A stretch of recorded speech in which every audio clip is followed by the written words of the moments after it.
America में राष्ट्रपति Donald Trump पर महाभियोग चलाने की तैयारी चल रही है। अमेरिकी संसद यानी कैपिटल बिल्डिंग पर हुए हिंसक प्रदर्शन के बाद विपक्षी डेमोक्रेट पार्टी ने ट्रंप पर महाभियोग की मांग तेज कर दी है।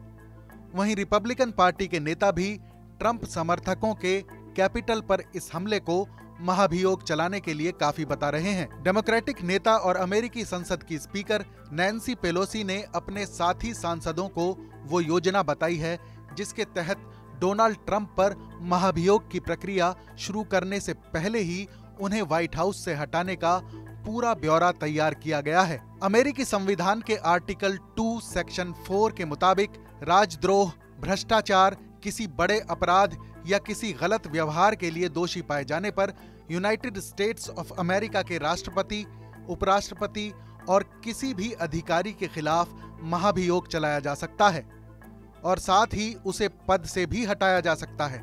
अमेरिकी संसद पर हिंसक प्रदर्शन और राष्ट्रपति डोनाल्ड ट्रंप का ऑडियो क्लिप वायरल होने के बाद उन पर राजनीतिक संकट गहराता जा रहा है और उनके खिलाफ महाभियोग की प्रक्रिया जल्द ही शुरू हो सकती है। इस बीच हम आपको बताते हैं कि अमेरिकी राष्ट्रपति के खिलाफ महाभियोग चलाए जाने की प्रक्रिया क्या है।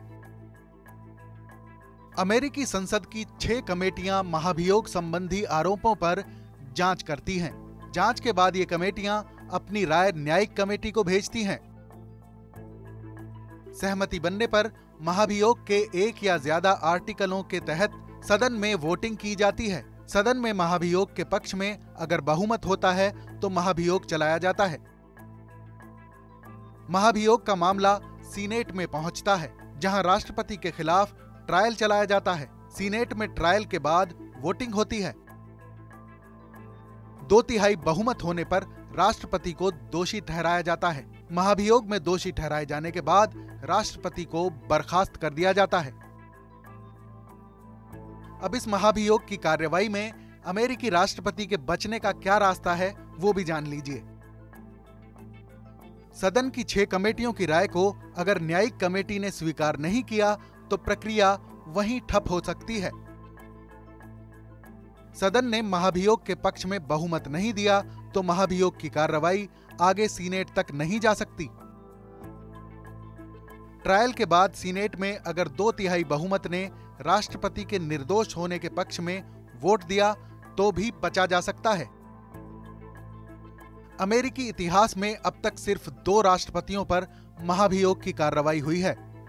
साल 1868 में एंड्रयू जॉनसन के खिलाफ महाभियोग चलाया गया था। एंड्रयू जॉनसन पर एक सरकारी अधिकारी को गैर कानूनी तरीके से बर्खास्त करने का आरोप लगा था। साल 1998 में बिल क्लिंटन के खिलाफ भी महाभियोग चलाया गया था, जब मोनिका लेविंस्की ने उन पर यौन शोषण का आरोप लगाया था।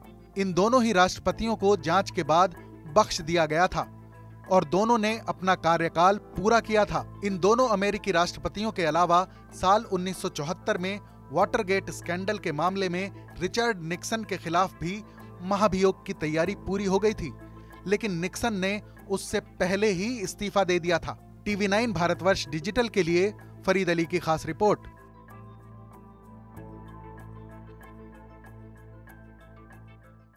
परवाह देश की, सोमवार से शुक्रवार रात 10 बजे TV9 भारतवर्ष पर।